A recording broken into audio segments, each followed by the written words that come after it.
అంటే 2014 నుంచి ఈ యొక్క మారినటువంటి సిలబస్‌ని మనం ప్రాక్టికల్‌లో ఇంప్లిమెంట్ చేసుకుంటూ వెళ్తున్నాము.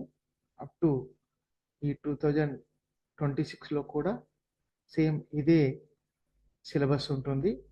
ఇదే ప్యాటర్న్ యొక్క క్వెషన్ పేపర్ ఉంటుంది.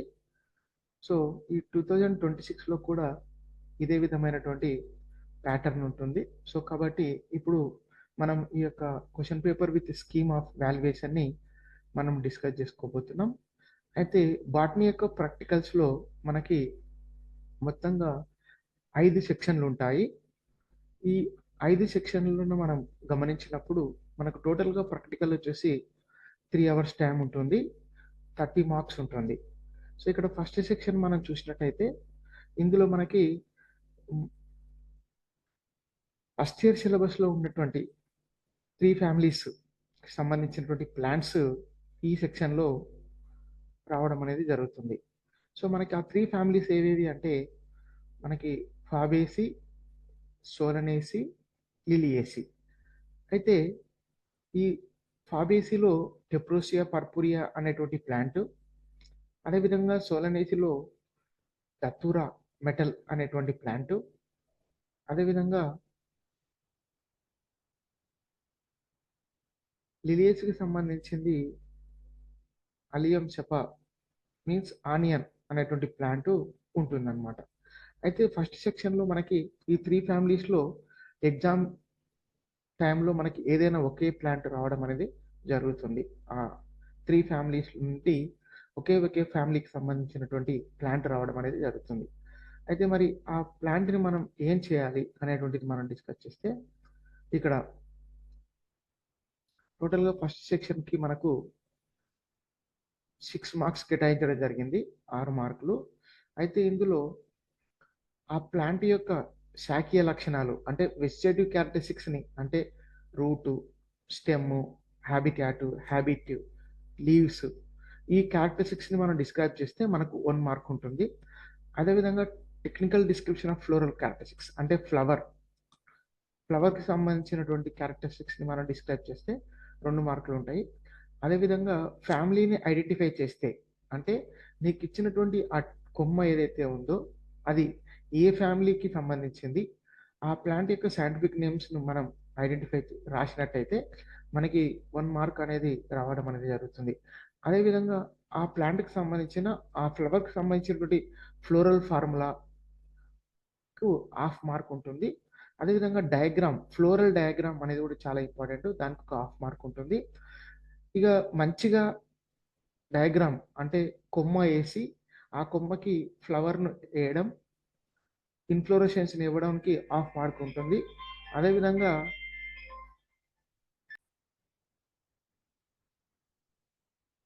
సో, ఈ విధంగా మనకి ఫస్ట్ సెక్షన్‌కి సంబంధించినటువంటిది 3 ఫ్యామిలీస్ ఉంటాయి. 3 ప్లాంట్స్ ఉంటాయి. అందులో అంటే 3 మొక్ 3 ఫ్యా 3 కుటుంబాల నుంచి 3 మొక్కలుంటాయి. అయితే ప్రాక్టికల్ ఎగ్జామ్‌లో మాత్రం ఒకటే ఒక మొక్క ఇవ్వడం జరుగుతుంది. ఆ మొక్క యొక్క ఫ్యామిలీ, ఆ మొక్క యొక్క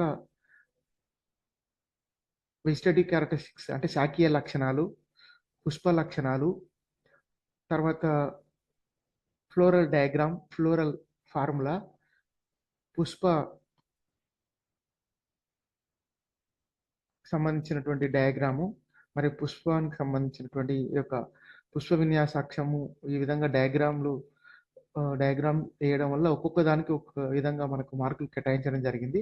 సో, మొత్తం మీద ఫస్ట్ సెక్షన్ వచ్చేసి ఇది మనకు ఒక పెద్ద లాంగ్ ఆన్సరే అనుకోవాలి.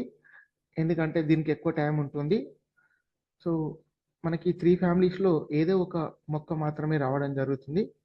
సో, ఆ మొక్కను గుర్తించి, ఆ మొక్క యొక్క శాఖీయ లక్షణాలు మరియు పుష్ప లక్షణాలు రాయవలసి ఉంటుంది. అదేవిధంగా ప్రాక్టికల్‌లో వైవాకి సంబంధించి ఈ ప్లాంట్‌కి సంబంధించి ఏదైతే ప్రాక్టికల్‌లో వస్తుందో దానికి సంబంధించింది మీరు ఈ ఫ్లోరల్ ఫార్ములా గాని, ఫ్లోరల్ డయాగ్రామ్ గాని మంచిగా చూసుకోవాలని. ఎందుకంటే వచ్చినటువంటి ఎగ్జామినరు వైవా రూపంలో అడగవచ్చు.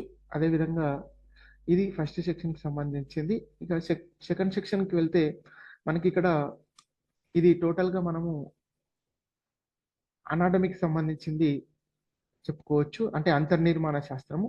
ఇది కూడా ఫస్ట్ ఇయర్‌లో నుంచే మనకు ఫస్ట్ ఇయర్‌లో ఏదైతే మొక్కల అంతర్నిర్మాణ శాస్త్రం సంబంధించినటువంటి అంటే వేరు అంతర్నిర్మాణము, కాండ అంతర్నిర్మాణము మరియు ఈ యొక్క సెక్షన్ కటింగ్ అంటారు ఇంగ్లీష్‌లో. ఈ సెక్షన్ కటింగ్‌కి సంబంధించినటువంటిది మీకు వాచ్ గ్లాసుల్లో సెక్షన్ కటింగ్ మెటీరియల్ ఇవ్వడం జరుగుతుంది. అందులో మనం ఏం చేయాలి అంటే ఆ యొక్క స్టెమ్ కానీ, రూట్‌ని కానీ అంటే dicot stem, dicot root, monocot stem, monocot అంటే ఏకదళ బీజ కాండము, ద్విదళ బీజ కాండము. ఏకదళ బీజ వేరు, ద్విదళ బీజ వేరు సంబంధించినటువంటి సెక్షన్ కటింగ్స్ మీ యొక్క వాచ్ గ్లాస్‌లో వేయడం జరుగుతుంది. వాటిని మీరే ఐడెంటిఫై చేయాలి. అంటే ఇచ్చినటువంటి ఈ సెక్షన్ కటింగ్ మెటీరియల్ ఏది ఉందో అని మీరే ఆ సెక్షన్ చేసి అంటే బ్లేడ్ ద్వారా దాన్ని తిన్ సెక్షన్ తీసుకొని వాచ్ గ్లాస్‌లో వాచ్ గ్లాస్‌లో నుండి స్లైడ్‌ల మీదకేసుకొని స్లైడ్ నుంచి మైక్రోస్కోప్‌లో పెట్టి మనమే ఐడెంటిఫై చేసి మరి నీకు ఇచ్చినటువంటి సెక్షన్ కటింగ్ మెటీరియల్ ద్విదళ బీజ వేరా? ఏకదళ బీజ వేరా? లేకుంటే ద్విదళ బీజ కాండమా? ఏకదళ బీజ కాండమా అనేటువంటిది గుర్తించవలసి ఉంటుంది. దానికి సంబంధించినటువంటి క్యారెక్టరిస్టిక్స్ అంటే ఆహ్, ద్విదళ బీజ వేరు అయితే ద్విదళ బీజ వేరు లక్షణాలు, మరి వాటి యొక్క అంతర్నిర్మాణ లక్షణాలు, గుర్తింపు లక్షణాలు ఈ విధంగా రాయవలసి ఉంటుంది. అంటే ఐడెంటిఫికేషన్ క్యారెక్టరిస్టిక్స్, జనరల్ క్యారెక్టరిస్టిక్స్ రాయవలసి ఉంటుంది. స్లైడ్‌కే 3 మార్క్స్ అంటే స్లైడ్ ప్రిపరేషన్ అంటే థిన్ సెక్షన్స్‌ను కట్ చేసి మైక్రోస్కోప్‌లో మనం చూయిస్తే దానికి 3 మార్కులు ఉంటుంది. అదేవిధంగా నీకిచ్చిన సెక్షన్ కటింగ్‌ని అంటే ఇచ్చినటువంటిది ఏది నీకు ద్విదళ బీజ వేరా? ఏకదళ బీజ వేరా? ద్విదళ బీజ కాండమా? ఏకదళ బీజ కాండమా? అనేటువంటిది అని గుర్తిస్తే 1 మార్క్ ఉంటుంది. అదేవిధంగా డయాగ్రామ్‌కు 2 మార్క్స్ ఉన్నాయి. టోటల్‌గా సెకండ్ సెక్షన్ కూడా 6 మార్కులు కేటాయించడం జరిగిందనమాట. సో, మనకి ఆల్రెడీ ఫస్ట్ సెక్షన్‌లో 6 మార్కులు, సెకండ్ సెక్షన్‌కి సంబంధించిన 6 మార్కులు కేటాయించడం జరిగింది. అదేవిధంగా థర్డ్ సెక్షన్ ఇది టోటల్‌గా మనకు ఫిజియాలజీ ఎక్స్‌పెరిమెంట్స్ అని చెప్పుకోవచ్చు. అంటే వృక్ష శరీర ధర్మశాస్త్రము. జనరల్‌గా మనకి 4 ప్రయోగాలుంటాయి ఇక్కడ. సెక్షన్ సిలో ఇక్కడ మనకు 4 ప్రయోగాలుంటాయి. అందులో వీటికి సంబంధించినటువంటిది ప్రయోగం మనం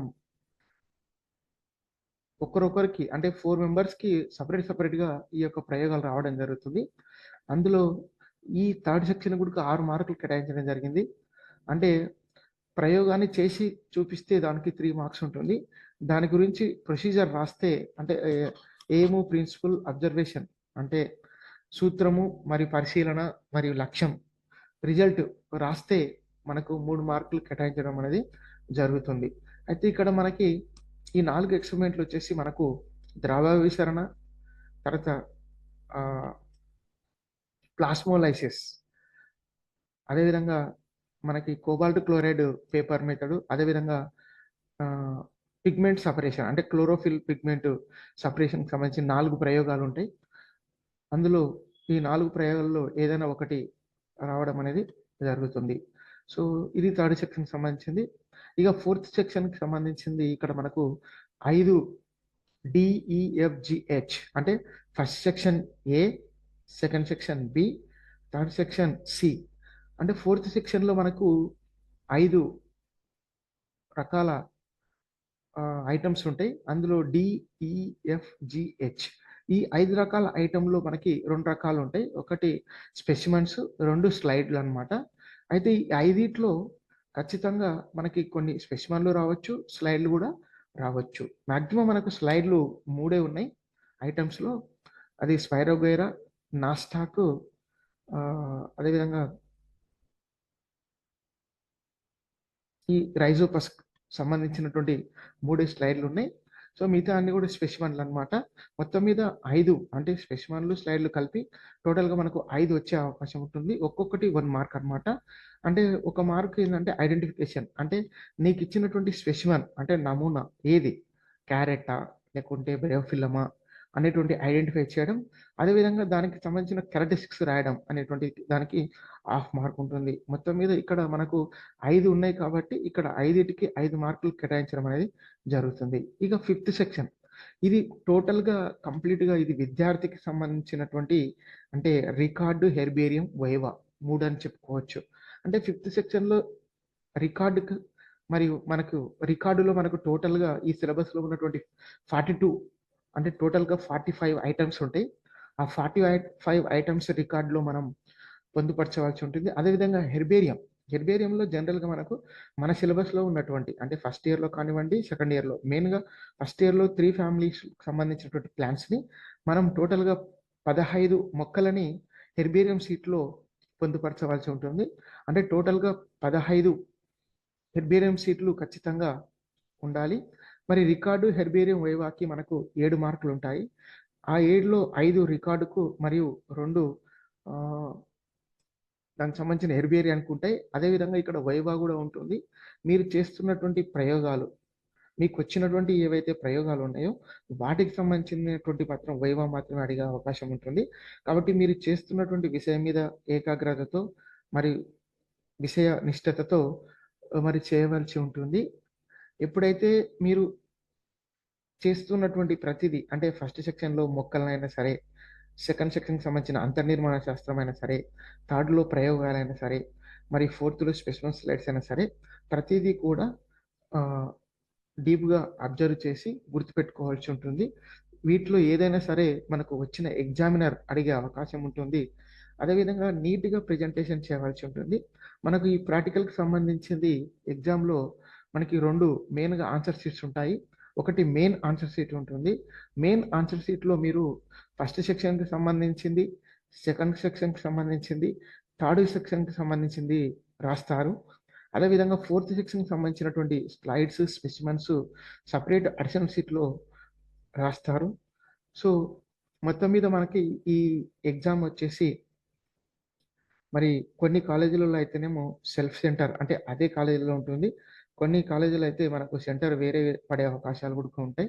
సో మొత్తం మీద ప్రాక్టికల్కి వెళ్ళే కంటే ముందు ఒకసారి జాగ్రత్తగా రికార్డు, హెర్బేరియం వాటికి సంబంధించినటువంటి ఈ డిసెక్షన్ మెటీరియల్ అంటే బాటనీ, జువాలజీకి సంబంధించినటువంటి మెటీరియల్ ఏవైతే ఉన్నాయో ఫోర్షిప్స్, నీడిలు, స్లైడు, వాచ్ గ్లాసు ఈ రిక్వైర్డ్ మెటీరియల్ కూడా తీసుకుపోవాల్సి ఉంటుంది. హాల్ టికెట్, రికార్డు, హెర్బేరియం ఇవన్నీ కూడా తీసుకుపోవాల్సి ఉంటుంది. సో మొత్తం మీద మనకు బాటనీ ప్రాక్టికల్కి సంబంధించి చూస్తే మేజర్గా మనకు 5 సెక్షన్స్ ఉంటాయి.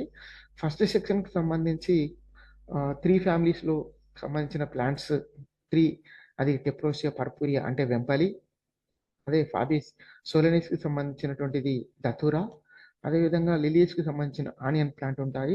సెకండ్ సెక్షన్లో మనకి సెక్షన్ కటింగ్ మెటీరియల్ అంటే ద్విదళ బీజ వేరు, ఏకదళ బీజ వేరు, ద్విదళ బీజ కాండం, ఏకదళ బీజ కాండం అనేది ఉంటుంది. అదేవిధంగా థర్డ్ సెక్షన్లో ప్రయోగాలు ఉంటాయి. మన సిలబస్లో 4 ప్రయోగాలు ఉన్నాయి. అది ద్రవాభిసరణము, అదేవిధంగా ప్లాస్మోలైసిస్, కోబాల్ట్ క్లోరైడ్ అండ్ పత్రహరిత వర్ణద్రవ్య వేరు చేయడం అనేటువంటిది ఉంటుంది. ఇక ఫోర్త్ సెక్షన్లో మనకు స్లైడ్స్, స్పెసిమన్స్ ఉంటాయి, 5 ఉంటాయి. సో మనకు ఫస్ట్ సెక్షన్కి సంబంధించిన 6 మార్కులు, సెకండ్ సెక్షన్ 6 మార్కులు, థర్డ్ సెక్షన్ 6 మార్కులు, ఫోర్త్ సెక్షన్లో ఒక్కొక్క దానికి 5 ఉంటాయి కాబట్టి 5 మార్కులు. అదేవిధంగా ఫిఫ్త్ సెక్షన్లో మనకు రికార్డు, హెర్బేరియం, వైవాకి 7 మార్కులు అనేవి ఉంటాయి. టోటల్గా 30 మార్క్స్ అనేటువంటిది బాటనీ ప్రాక్టికల్ అనేది జరుగుతుంది. So all the best for your practical examination. Next class I will discuss the syllabus. Let us go to the, now we discussed the scheme of syllabus, paper with valuation. Next class the syllabus items we will discuss.